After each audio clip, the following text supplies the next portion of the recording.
राम राम लगदर लोहड़ी का त्योहार है और घूमती गेम चले, गोज में फेम चले और चेयरमैन साहब का नेम चले। तड़के तड़के मॉर्निंग की कोल्डनेस के अंदर है बहुत बढ़िया खुशखबरी आ गई। एसएससी की जितने भी साथी तैयारी करने लग रहे हैं उन सभी के चेहरे पर आज बहुत तकड़ी खुशखबरी आने वाली, मतलब चलो बहुत बढ़िया खुशी आने वाली है।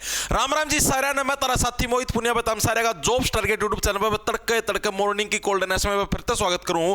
तो भाई सभी साथियों को पहले तो भाई लोहड़ी त्योहार की बहुत बहुत शुभकामनाएं। मूंगफली रेवड़ी खा लियो, अपना शरीर ती गर्म कर लियो क्योंकि सर्दियों का मौसम है, मूंगफली गर्म हो है और ज्यादा भी ना खाइयो नहीं तो छर्रे फेंक दे फिरोगे दस्तांगे। ठीक है, एसएससी जो आपके 2026 के जो एग्जाम है, जितने भी एग्जाम होने हैं उन सभी से रिलेटेड एक बहुत बढ़िया खुशखबरी आ गई है कि अब आप लोगों का वेटिंग लिस्ट का जो कंसेप्ट है वो भी जारी कर दिया गया है। अभी तक जितने भी एसएससी की परीक्षाएं होती थी उसके अंदर वेटिंग लिस्ट नहीं आती थी, जिसकी वजह से कंपटीशन ज्यादा होता था, वैकेंसियां खाली पड़ी रहती थी। ठीक है, और अब कट ऑफ भी आपकी 2-3 नंबर कम जाएगी। जैसे मान लो अब आगे जो सीजीएल की भर्ती होगी उसके अंदर मान लिया 135 पे कट ऑफ लगती है, तो इन केस यानी किसी के 132-33 है तो उसकी भी संभावना होगी हाँ भाई उसको भी जॉब मिल जाएगी। यानी कंपटीशन कम, सिलेक्शन ज्यादा। अब इस क्राइटेरिया के ऊपर चीजें चलेंगी। आपको चीजें दिखा देता हूं कैसे क्या कुछ है। आज के न्यूज़पेपर के अंदर है एसएससी बदलाव से पद खाली नहीं रहेंगे, उम्मीदवारों को मिलेगा ज्यादा मौका, हुआ कंपटीशन भी होगा कम। अब एसएससी की विभिन्न परीक्षाओं में जारी की जाएगी वेटिंग लिस्ट। ये क्या कंसेप्ट होता है आओ मैं आप लोगों को बताता हूं। देखो भाई वेटिंग लिस्ट क्यों जारी की जा रही है पहले इसको देखो। एसएससी एग्जाम विशेषज्ञ श्रीकांत सिंह ये बताने लग रहे हैं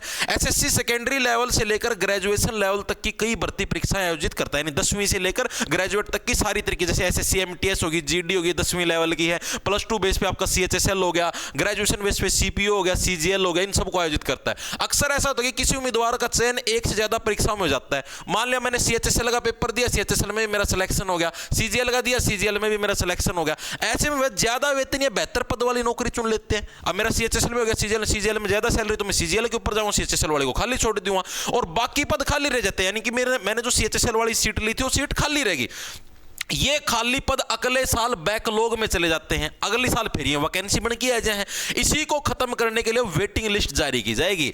अब क्या होगा, जैसे मान लिया कि फाइनल सिलेक्शन हो, जैसे ये सीएचएसएल की भर्ती है, ठीक है, ये सीजीएल की भर्ती है। सीएचएसएल में मान लिया कट ऑफ लगी 157 के ऊपर, ठीक है, सीजीएल के अंदर कट ऑफ लगी मान लो 135 के ऊपर, ठीक है। अब सीएचएसएल के अंदर मान लिया भाई किसी साथी के कि भाई जैसे कि 155 नंबर है, 156 नंबर है, 100 आपका मतलब कि 154 नंबर भी है, तो ये जो नंबरों वाले बच्चे ना, जैसे मान लिया मेरे 158 थे सीएचएसएल में, ठीक है, और मान लिया मेरे को ये जो और मेरा सीजीएल के अंदर भी सिलेक्शन होगा, यहाँ पर 136 थे, सीजीएल के अंदर मेरे को मिलने लग रही है 50,000 की सैलरी, सीएचएसएल में मेरे को मिलने लग रही है 35,000 की सैलरी, तो सीधी सी बात है मैं सीएचएसएल वाली जॉब तो नहीं लूंगा, मैं सीजीएल के अंदर जाऊंगा, दोनों के अंदर मेरा सिलेक्शन हो रहा है, तो मैं इस पोस्ट को खाली छोड़ दूंगा, यानी मैं इसको ज्वाइन ही नहीं करूंगा, मैं डायरेक्ट चला जाऊंगा सीजीएल वाली पे, तो ये पोस्ट खाली रहेगी। तो अब ये जो खाली पोस्ट होगी ना वो इस कट ऑफ से जितनों के कम नंबर आते जाएंगे ना, अब उनको वो डिस्ट्रीब्यूट करी जाएगी, यानी उन बच्चों को पोस्ट बांटी जाएगी। पहले क्या होता था, जैसे जब जो भी पोस्ट खाली रहेगी वो अगले साल की वैकेंसी में जाती थी, ठीक है, और पोस्ट खाली रहेगी वो अगले साल की वैकेंसी के अंदर आ जाती थी, ठीक है। तो इस टाइप से चीजें एड अप होके आती रहती थी, लेकिन अब एसएससी ने रूल बदल दिया है।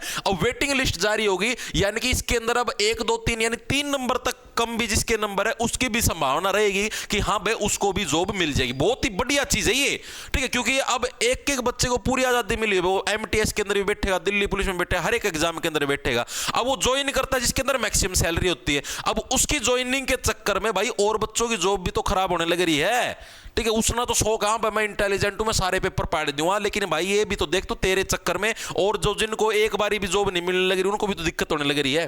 उम्मीदवारों को क्या फायदा होगा, वेटिंग लिस्ट से ज्यादा उम्मीदवारों को नौकरी का मौका मिलेगा, ठीक है जी। मुख्य कट ऑफ से थोड़ा नीचे रहने वाले अभ्यर्थी को भी चयन का मौका मिलेगा। यही चीज मैंने आप लोगों को बताई। कट ऑफ जैसे अगर 157 पे गई तो इससे जो 2-3 नंबर कम है उनको भी मौका मिलता रहेगा।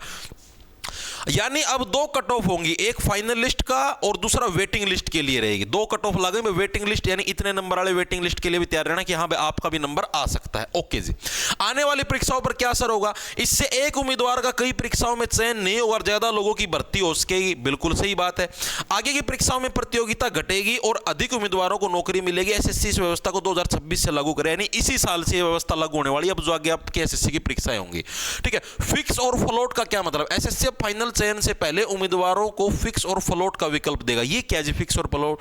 फिक्स चुनने का मतलब है कि उम्मीदवार उसी पद को ज्वाइन करेगा, जबकि फ्लोट विकल्प में वह बेहतर या किसी अन्य पद का इंतजार कर सकेगा। मतलब कैसे? जैसे मैं सीएचएसएल की अगर मैं वैकेंसी की बात करूं तो अगर मैं सीएचएसएल का पेपर देता हूं तो मुझे यहां पर चुनना पड़ेगा फिक्स है या मेरी फ्लोट है ये वैकेंसी। मतलब कि अगर मैं फिक्स है ना तो मैंने ये ज्वाइन करनी पड़ेगी। आई चीज समझ। और फ्लोट है तो इसका मतलब ये है मैं भविष्य में है भाई इस पोस्ट को मैं छोड़ सकता हूं अगर मेरे को मेरा और कहीं अच्छी जगह सिलेक्शन हो जाता है, तो क्या पता मैं इसको ज्वाइन भी ना करूं। तो आपको दो ऑप्शन मिलेंगे, एक फिक्स और एक फ्लोट। आपको इनमें से एक चुनना होगा जिस टाइम आप फॉर्म भरोगे। जैसे आपको इसने उदाहरण के साथ भी देखा, किसी भर्ती में 100 पद है और मेरिट के आधार पर पहले 100 उम्मीदवार चुने गए, इनमें 60 ने फिक्स और 40 ने फ्लोट चुने हैं, जिससे 40 पद खाली हुए। इसके बाद आयोग 101 से 140 रैंक वाले उम्मीदवारों की वेटिंग लिस्ट जारी करेगा। अगर इसमें से 30 उम्मीदवार फिक्स रहते हैं तो बाकी पदों के लिए अगली सूची भी जारी की जा सकती है, यानी सेकंड वेटिंग लिस्ट भी आ सकती है। इस प्रक्रिया से पद खाली नहीं रहेंगे और अगली परीक्षाओं में ज्यादा उम्मीदवारों को मौका मिलेगा। बहुत अच्छी चीज है। स्टाफ सिलेक्शन कमीशन ने भर्ती प्रक्रिया में बड़ा बदलाव किया। अब एसएससी हर परीक्षा में वेटिंग लिस्ट जारी करेगा। एसएससी की परीक्षाओं में हर साल करीब 50 लाख उम्मीदवार शामिल हैं, जबकि चयन के बाद भी लगभग 40% पद खाली रह जाते हैं। वेटिंग लिस्ट और फिक्स व फ्लोट विकल्प से खाली पद भरेंगे और ज्यादा उम्मीदवारों को नौकरी का मौका मिलेगा। ये सारे चेंज है भाई, घूमती गेम चले गोज में नेम चले ने किए हैं, जो कि बड़े ही अच्छे परिवर्तन है। ठीक है, फ्यूचर के अंदर यानी अभी 2026 का साल आएगा, इसके अंदर यानी ये समझो बहुत बच्चों को नौकरी मिलेगी। और बहुत सारे बच्चों की डिमांड भी थी, बच्चों ने मल्टीपल टाइम आंदोलन भी किया कि हाँ जी वेटिंग लिस्ट का कंसेप्ट ले आओ, वेटिंग लिस्ट जारी करया करो, लेकिन सरकार उसको उन चीजों को अनसुनी कर देती है। लेकिन अब की बार इस चीज के ऊपर फोकस करया है, जो कि बहुत ही बढ़िया चीज है भाई। मतलब जो आगे आने वाले बच्चे हैं उनके लिए अब जैसे यार सीधी सी बात 157 पे कट ऑफ गई, 156 वाला बच्चा ये क्या एलिजिबल नहीं था? बिल्कुल था भाई, लेकिन इसका लक फैक्टर की वजह से ये रह गया एक नंबर से। ठीक है, अब ये बाय चांस वेटिंग लिस्ट में इसका नंबर आ जाए तो ठीक तो होगा, बहुत बढ़िया बात है यार। अब वरना 156 वाला अगले साल फिर दोबारा से पेपर के अंदर बैठता, अगले साल दोबारा फिर पेपर में बैठता, फिर आप लोगों का कंपटीशन बढ़ाता जो नए बच्चे हैं। अब ये कट जाएंगे, तीनों के तीनों वालों की नौकरी लग जाएगी तो तुम्हारा कंपटीशन कम हो जाएगा। तभी तो मैंने लिखा सिलेक्शन ज्यादा और कंपटीशन कम, ये अब कंसेप्ट रहने वाला 2026 के अंदर। और अगर आप लोग अभी भी तैयारी नहीं करोगे तो आप लोग तो भाई सिलेक्शन ज्यादा वाली श्रेणी में आने नहीं, चाहे कंपटीशन कम भी हो जाए तब भी आप उस श्रेणी में नहीं आने। ठीक है, तो इसलिए चीजों को ध्यान में रखते हुए पढ़ना शुरू कर दीजिए। सिलेक्शन कभी भी एक दिन पढ़ने से नहीं होता। रेगुलर पहले अपने सिलेबस पूरा करो, सिलेबस पूरा करने के बाद उसकी रिवीजन करो, रिवीजन के साथ साथ मॉक टेस्ट देने शुरू करो। हफ्ते के अंदर कम से कम 2 से 3 मॉक टेस्ट जरूर दो, और मॉक टेस्ट का एनालिसिस सबसे ज्यादा जरूरी है as compare to mock test लगाने से। ठीक है, लगाना से बेसंग बंद कर दो, उसका एनालिसिस जरूर करा करो, वो सबसे ज्यादा इंपॉर्टेंट चीज है। और जिन साथियों को समस्या रहती है कि हाँ जी हमारा पेपर टाइम पे पूरा नहीं हो पाता, तो उसका सॉल्यूशन एक ही है, मॉक टेस्ट लगाओ। मॉक टेस्ट से आपकी प्रैक्टिस बनेगी, टाइम पर पेपर होने की स्पीड बनेगी। ठीक है, तो सभी साथियों को भाई ये इंफॉर्मेशन देनी थी। घूमती गेम चले गोज में फेम चले, लोडी के दिन कैसा लगा घूमती गेम का तोहफा? ठीक है, मेरे हिसाब से हर एक को बेहतरीन लगा होगा। कमेंट करके अपनी राय जरूर दें।